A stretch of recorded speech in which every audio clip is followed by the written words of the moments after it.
Hi, today we're making octopus. This is a staple seen throughout Portugal. Some of the best octopus in all of the world comes off the coasts of Portugal, and you'll see this throughout the islands, Madeira, Azores. In fact, in the Azores, one of the finalists to the 7 wonders of Portuguese gastronomy was Polvo de Forno, which is octopus made in the oven. And today we're going to make polvo alla Lagareiro. I know I'm probably not pronouncing that right. And again, I apologize for my Portuguese pronunciations. I try my best here. But basically, Lagareiro means presser, which it refers to the person who pressed the olives to make olive oil. So this recipe has a lot of olive oil. It's kind of classic Mediterranean dish. Unlike most fish, octopus has a lot of collagen. And so you can't just get a raw octopus and grill it really fast or saute it and eat it like you would a piece of tuna or salmon. It needs to have time to break down that collagen into delicious, supple gelatin. In the same way that I made that recipe for sopas de Espírito Santo or the Portuguese cozido, which these are long cooking times because you need to break down that collagen and turn it into gelatin, and that's the secret for those tough pieces of meat. If you boil this, you want to keep it below 200, closer to the 180-degree range if you're simmering the octopus in water. And today I'm going to make it in the oven. So I'm going to do more like a braising technique. And the reason I like that, both boiling and braising, you'll get to the same end point of cooking the octopus. And the octopus always has to be cooked before like grilling it or going on to a different preparation. But I like doing it in the oven because, so if you boil it in water, you're going to lose some of that flavor to the water, where in the oven, you retain some of those juices. But either technique will work. The other thing that's really traditional in this dish is to serve it with smashed potatoes. So we'll begin.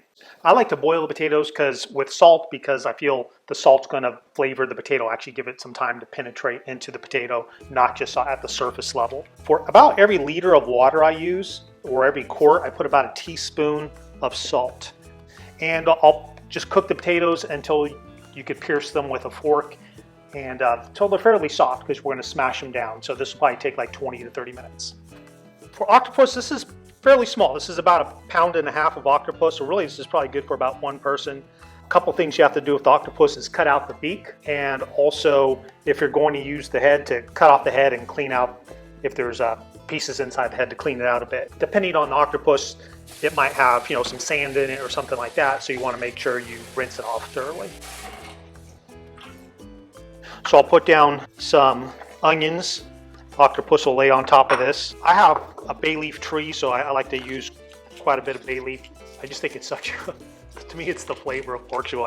I think growing up with Madeira carne espetada, I just really, in my mind, bay leaf is just one of the key herbs of Portugal. Drizzle a little bit of olive oil here.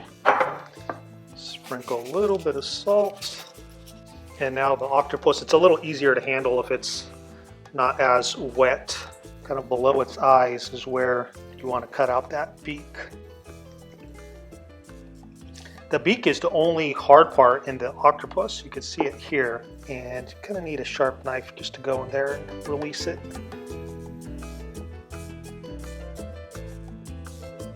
There it is. That part won't be fun to eat.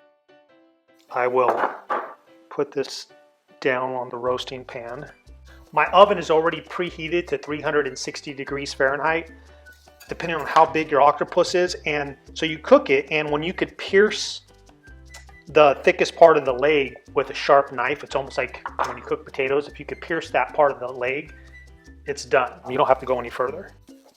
So I'll sprinkle this with a little bit of extra virgin Portuguese olive oil there. You do not need to add salt to the octopus because it's already naturally salty. Use the foil because you keep that steam and moisture in there, and the moisture in there kind of moderates the temperature. So even though your oven's at 360, the temperature around your octopus is closer to 200 degrees.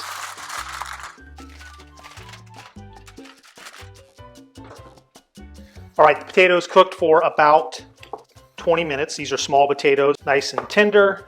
Now we're just going to smash them down a bit. You could use whatever you like there.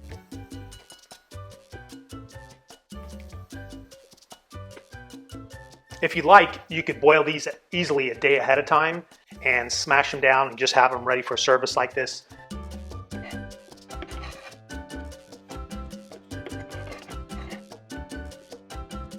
Now it's been about an hour. I'm going to go ahead and check it. You want to pierce the octopus's leg close to the body at the thickest part of the leg. And if it pierces without too much resistance, it's done.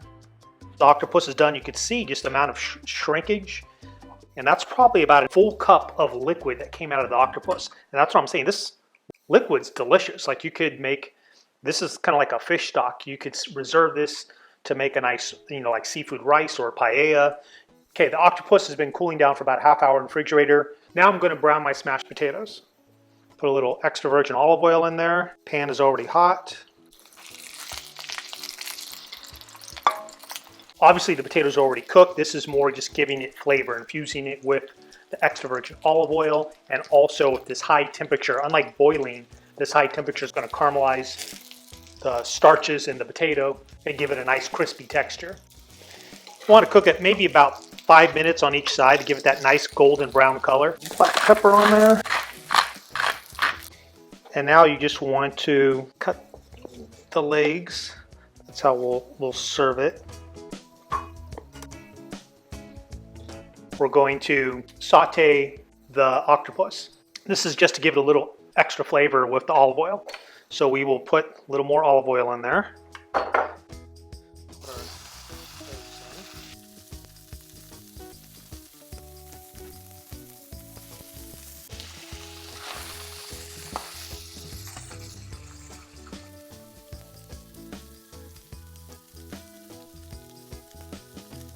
If you're into seafood, check out my video on shrimp Mozambique, a classic of Portuguese cuisine. Okay, now we'll add the fresh garlic. Put a lot of garlic in there. Saute that up a bit. Just want to let the garlic brown a little bit to get rid of that raw taste. Now I'm going to put in some of the onions that I had braising with the octopus from the beginning. Put it out there. I also like a little roasted red bell pepper for color. And we'll finish with some fresh cilantro. This dish was a little more advanced, mainly because every octopus is a little different and it takes a little practice to know how long to cook the octopus for. So again, you can buy it already pre-cooked at the store. Now you can make fresh octopus. Go cook for someone you love.